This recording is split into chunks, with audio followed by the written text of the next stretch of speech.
দেশে তখন স্বৈরাচারী শাসনের ব্যাপক বিস্তৃতি, কথা বলতে পারছে না মানুষ, গুম হওয়ার ভয় তাড়া করে বেড়াচ্ছে রাজনীতি করা কোটি মানুষকে। বিশ্বমঞ্চে তখন নিজের সর্বোচ্চটা দিয়ে লড়েন আলোচিত সাংবাদিক মুশফিকুল ফজল আনসারী। বিশ্বমঞ্চে জবাবদিহিতার মুখোমুখি করেছেন পতিত স্বৈরাচারকে। যুক্তরাষ্ট্রের সাবেক রাষ্ট্রদূত উইলিয়াম বি মাইলামের সাথে মিলে ওয়াশিংটনে গড়ে তুলেছেন আন্তর্জাতিক মানবাধিকার সংস্থা রাইট টু ফ্রিডম। আরও জানাচ্ছেন সুফিয়ান ফারাবি। গুম, খুন, গণতন্ত্রহীনতা ও মানবাধিকার পরিস্থিতি যখন ত্বরান্বিতে, তখন বিশ্বমঞ্চে বাংলাদেশের 16 কোটি মানুষের কণ্ঠস্বর হয়ে জাতিসংঘ, হোয়াইট হাউস, স্টেট ডিপার্টমেন্ট ও পেন্টাগনে মানুষের অধিকার নিয়ে দীর্ঘ 1 দশক কাজ করেন প্রাক্তন সাংবাদিক ও বর্তমান রাষ্ট্রদূত মুশফিকুল ফজল আনসারী। হাসিনা ও তার সরকারের অপকর্ম বিশ্ববাসীর কাছে তুলে ধরে গুড়িয়ে দেন স্বৈরশাসকের প্রতি পশ্চিমাদের সমর্থন। পৃথিবীর সবচেয়ে গুরুত্বপূর্ণ সংবাদ সম্মেলনগুলোতে তার প্রশ্নে ঠাঁই পায় বাংলাদেশের মানুষের উপর চলা নির্যাতনের বর্ণনা। তার এই অনন্য অবদানের প্রতি কৃতজ্ঞ সমাজের নেতৃস্থানীয় সকল পেশার মানুষের। বাংলাদেশের গণতন্ত্র পুনরুদ্ধারের পক্ষে কথা বলতেন, বাংলাদেশে মানবাধিকার ফিরে আসে তার পক্ষে কথা বলতেন, এবং যে ফ্যাসিস্ট শাসন ব্যবস্থা ছিল সেই শাসন ব্যবস্থাকে বিদায় করে যাতে গণতন্ত্র সুপ্রতিষ্ঠিত হয় সেই চেষ্টা তিনি সবসময় করতেন। তার মননে সবসময় ছিল বাংলাদেশের গণতন্ত্রের বিষয়টি। এই যে ছাত্র জনতার যে বিপ্লব হলো, গণ অভ্যুত্থান হলো আমাদের এই 5ই আগস্টের, এটার কিন্তু উনি কিন্তু একটা বলিষ্ঠ ভূমিকায় ছিলেন।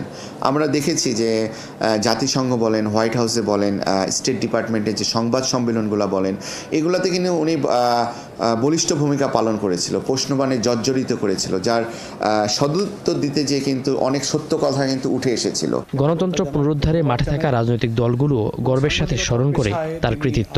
কারো কাছে তিনি স্মরণীয়, আর কারো কাছে সবচেয়ে সোচ্চার থাকা মানুষদের একজন। যারা সাংবাদিকতার পেশায় নিয়োজিত আছেন, মুশফিকুল ফজল আনসারীর কাছ থেকে সাংবাদিকতার ক্ষেত্রে গণতন্ত্রের জন্য অনেক কিছু শেখবার কিন্তু তাদেরও রয়েছে। আশা করি সাহসী সাংবাদিকতা এবং ইয়েলো জার্নালিজম থেকে নিজেকে রক্ষা করতে পারা, সত্যকে সত্য বলতে পারা, সাদাকে সাদা বলতে পারা, কালাকে কালা বলতে পারার এই যে ইথিক্সটা, সেক্ষেত্রে এখানে অনেক কিছুই তার থেকে বুঝবার আছে, শেখবার আছে। প্রথম যে 2 হত্যা কথা, সেটা কিন্তু মুশফিক ফজল আনসারী প্রশ্নের মধ্যে দিয়েই আপনার জাতিসংঘের কাছ থেকে বেরিয়ে আসে, এবং পরবর্তীকালে আমরা দেখেছি যে জাতিসংঘের যে রিপোর্ট, সেই রিপোর্টে সেই বিষয়গুলো কিন্তু হুবহু পরিষ্কারভাবে এসেছে, এবং ফ্যাসিস্ট হাসিনা সরকারের যে হত্যা, নির্যাতন, তার নির্দেশে যে সব কিছু হয়েছে, এই কথাগুলো কিন্তু মুশফিক ফজল আনসারীর বুদ্ধিদীপ্ত প্রশ্নের কারণেই সেগুলো বেরিয়ে এসছে মার্কিন সরকারের কাছ থেকে এবং জাতিসংঘের কাছ থেকে। জাতীয় ঐক্যমত্য কমিশনের অন্যতম সদস্য ডক্টর বদিউর আলম মজুমদারের চোখে গণতান্ত্রিক লড়াইয়ে সিপাহ সালারের ভূমিকা পালন করেছেন মুশফিকুল ফজল আনসারী। একজন দেশপ্রেমী বাংলাদেশি, সে অসাধারণ ভূমিকা পালন করেছে। আমাদের লড়াইটা কিন্তু বাংলাদেশের অভ্যন্তরে হয়নি, লড়াইটা যে বাংলাদেশের বাইরেও হয়েছে, আন্তর্জাতিক অঙ্গনেও হয়েছে। মুশফিক সেখানে সিপাহ সালারের ভূমিকা পালন করেছে। দিনটা 2024-এর 16 জুলাই। কোটা সংস্কার আন্দোলনের সময় সেদিন নিহত হন 2 জন।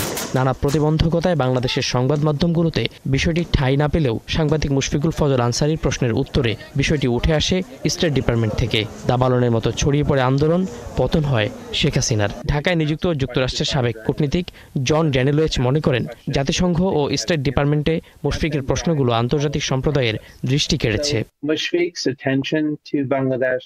His raising these issues at the press briefings, his relationship with the spokesperson's office, ensured that there was a very healthy discussion within the US government. সাবেক ছাত্রদল নেতা আশিক রহমানের মাধ্যমে গণ অভ্যুত্থানের নেতাদের সঙ্গে যুক্তরাষ্ট্র থেকে সে সময় নিবিড় সম্পর্ক রাখেন মুশফিকুল ফজল আনসারী। আন্দোলনের পক্ষে আন্তর্জাতিক জনমত তৈরির প্রতিশ্রুতি দিয়ে সমন্বয়কদের সাথে থাকার বার্তা দেন।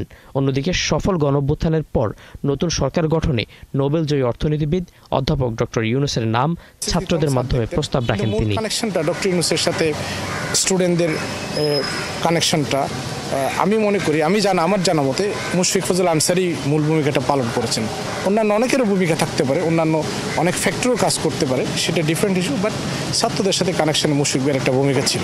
যখন 24-এর গণঅভ্যুত্থান চলে, ছাত্রলীগ শিক্ষার্থীদের উপর হামলা করে, ঠিক সেই সময়টাতে ভাইয়ের সাথে আমার যোগাযোগ হলো, এবং এখানে যে মানবাধিকার লঙ্ঘনের ঘটনা ঘটল, ছাত্রলীগ শিক্ষার্থীদের উপরে হামলা করল, অনেকে রক্তাক্ত হলেন, আহত হলেন, সেই কথাগুলো কিন্তু তিনি আন্তর্জাতিক পর্যায়ে উত্থাপন করেছেন।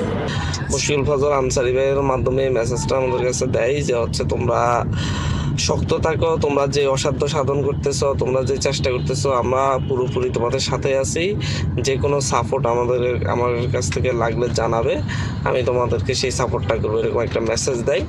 সেই দিন আমাদের কথা হয় এবং সেই বার্তা পেয়ে আমরা ওনাকে থ্যাংক ইউ দিই এবং বলি যে হচ্ছে জীবনের বিনিময়ে হলো আমরা এই লড়াই চালিয়ে যাব।